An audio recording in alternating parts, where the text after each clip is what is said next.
Hello and welcome to my review of the Mechanicum Battlegroup for Warhammer The Horus Heresy from Games Workshop. Now, one of these box sets will cost you £130. It's still available and you can likely pick it up from third-party sellers for about £110, £115. The format of this review is as follows. I'll have a look at all of the miniatures individually. I'll talk a little bit about them, how easy they were to build, go through my favourite parts and least favourite parts of the kit. There won't be any size comparisons though, because they are going to be in a separate video. It's actually going to be the next video that comes out on this channel. So what does this box set include? Well, it's mainly troops. You know, if you are looking for a box set that has an HQ unit or section, then you're probably going to be a little bit disappointed. Having said that, the Legiones Astartes battle group did not include an HQ choice. That was essentially a delivery method for the 30 new Mark III Space Marines. It also had, I say an older, it only came out a year before the battle group came out, Land Raider tank, as well as the new Deredio Dreadnought. Saur Auxilia was a little bit different in that we got an Auxilia Troop Master and essentially a line command section. And then we had 20 las rifle section troops, a transport, then the heavy support in the form of the Aethon Heavy Sentinel, completely new unit for Saur Auxilia, as well as the Leman Russ tank. This box, in a way, offers you less. You know, that Saur Auxilia box had a transport, troops, HQ, and 2 heavy support. This is just troops and a transport. Yes, believe it or not, those Castellax, those 2 larger robots over there, are troops, and you can have 1 per unit. The Thallax, that's essentially 2 units there, because you can have, they come in a unit of 3. And then the Tech-thralls themselves as well, they come as a unit of 10, but there are 20 included. So you're getting 20 Tech-thralls, 2 Castellax, 6 Thallax, and the transport, the Triaros armoured conveyor. So if you broke them down into individual units, you are getting 6 troop choices there and a transport.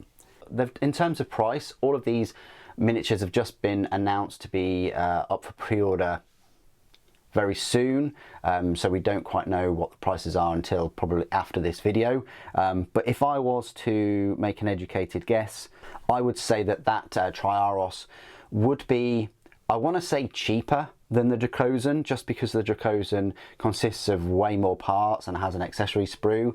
The Triaros there has no spare parts whatsoever, doesn't have like a Mechanicum accessory sprue or anything like that.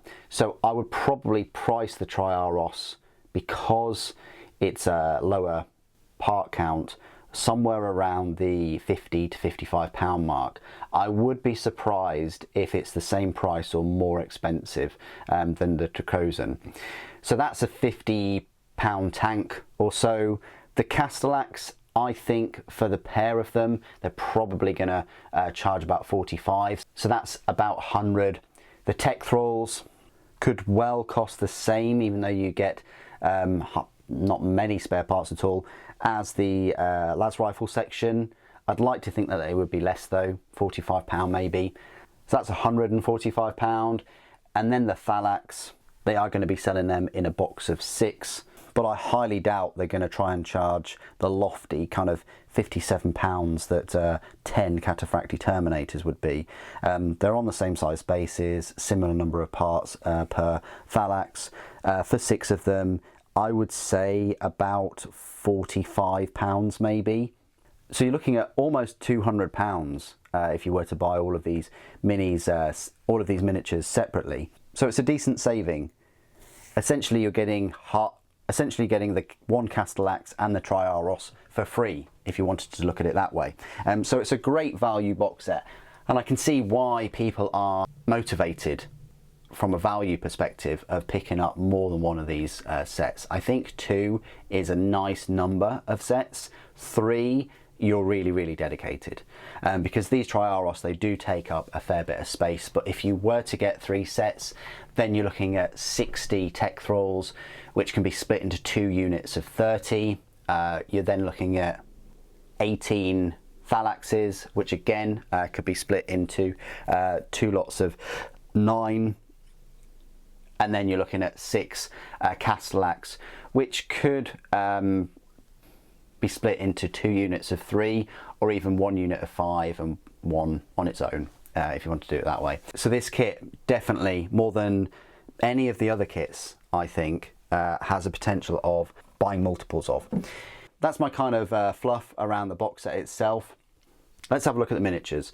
So we'll start off with, in no particular order, the Castellax. So these Castellax they're a nice kit, don't get me wrong. They will take you a bit longer than you probably think. The legs and the hips go together quite well, and so does the head and the torso. The arms can be a bit tricky to get the pose right, to get the right pincers. You won't really have any issue, should I say shock charges, but you won't really have any issues with the power blade arrays, which are like the sort of big chain spinning disc things. In terms of weapon wise, this is one of the downsides of this kit of 2 that Games Workshop have already confirmed will be in the pack. You only get 1 weapon sprue. So what I mean by that is you can equip both of them with, I think, 2 shock charges each, but only 1 set of power blade arrays. So if you wanted both of them to have 2 power blade arrays, it's not going to work. In terms of range weaponry, it only comes with 1 dark fire cannon, which is an absolute beast of a weapon. It's fantastic looking as well. You get 1 multi-melter as well. But you do get 2 Mauler bolt cannons. So, if you like the Mauler bolt cannons for whatever reason, then, the set is going to be great for you. But if you wanted the more esoteric weapons, you're going to be needing to buy multiples of this set of 2. Another reason to pick up a multiple of this set. Then we have the Tech-thralls. Wow, they were pretty tedious to put together. The only options they have are the front face plates, which you can pick any faceplate for any of them. There's no restriction there. The legs will only go on certain torsos. The laslocks will only go on certain torsos. But the left arm, of which there are a good few options, everything from these kind of humanoid looking arms to these proper Mechanicum servitor type gripper things. So there are some good options for the heads and the arms, but unfortunately the laslocks, no. People have asked me about the bayonet. It's completely optional. You don't have to put these awkward jagged spikes on the laslocks. When I get the second box set, I'm going to leave them off the next 20, but they're pretty dull to build, but at least they're quite quick if you wanted to sort of speed run them. So that's another troop choice, the weakest troop choice in this, both in terms of how squidgy they are for their toughness, how poor their weapons are, the fact that they can't really hit anything, and they're not really survivable. Then we move over to one of my favourite kits in the set, favourite units, is the Thallax. These just look so cool. The rules are very good for them. They've got decent weapons. You have him in a unit of 3, and then one of them can have a special weapon. It's as simple as that. This is one of the special weapons I've gone for this one, the plasma fusil. I will say that the models themselves are fun to build. Just at the end there's a load of tricky bits with extra thrusters and things which might take your time, and also I do question the placement of the melter bomb on their right hip. I'm not sure whether you could squeeze it on their left hip if you wanted that variety, and it does break up the model a little bit having these extra things, but honestly, you could leave them off and just say that they've got them on if you wanted them to look a bit cooler. You can't bend the legs or anything, but you can move the hips around if you take off the plugs. Likewise, if you clip the nipple off the torso part there, you can move the hip round, and I'd strongly suggest you do that because it gives you an option of kind of aiming the weapons, and the same for the heads as well. The great thing about this kit is you get multiple head options. You get everything from these kind of blank faced helmets to these fully armoured kind of looking heads as well. This is one of my favourite weapons in this set too. Photon thruster. It shares nearly all of its aesthetics with the dark fire cannon, and the rules are pretty similar. It's just shorter range. So very cool set. I enjoyed building them immensely, and the rules are very good too. Then we come to my favourite, and it is close between the Triaros armoured conveyor and the Thallax Covenant. Believe me, it's close, but something about the Triaros that was fun to build. It was a little bit challenging. It's my first ever Mechanicum tank, so that was great. I built it in the live stream. It's huge. It really is. You can kind of understand 20 Tech-thralls squeezing into this, especially with those big doors. You can actually also understand how 6 Thallax can jump in there too. It's a fantastic looking transport. I hope they do build on this plastic sprue and chassis and bring us a Castellax heavy tank. That would give us a heavy support choice for Mechanicum. I know that the Thallax is close to be releasing, and that'll be a very good heavy support choice. One thing I said in the review, which I totally kind of skipped over, was these. Now, these are apparently the hunter-killer missiles. They don't look anything like missiles from what, from my experience, but apparently they are. You've got the flare shield, you've got the Mauler bolt cannon, which can rotate and move up and down, which is a cool little feature. You've also got these Volkite calivers, or culverins. I can never remember the difference, but yeah, they can move up and down. They're just centerline mounted, so there are specific rules about centerline weapons. You've got this often overlooked shock ram, which is, I think, strength 10 or something. Yeah, you want to be charging in with this and shock ramming other vehicles, Titans, Knights.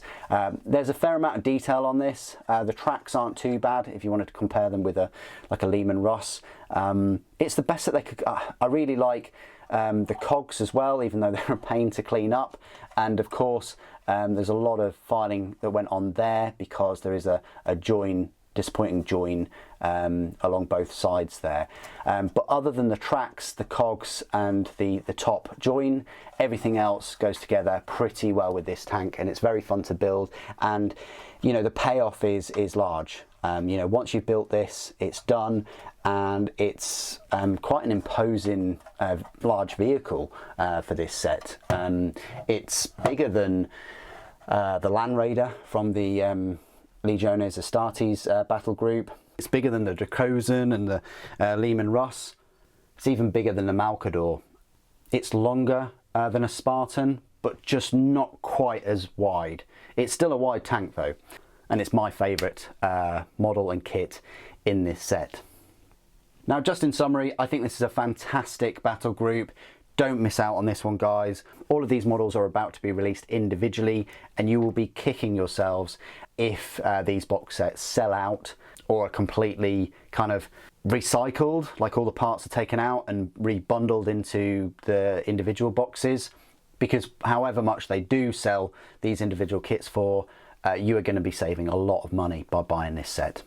I'm not fussed that it doesn't have an HQ unit, especially as we've seen what Games Workshop's offering is for the HQ unit, the Archmagos Prime.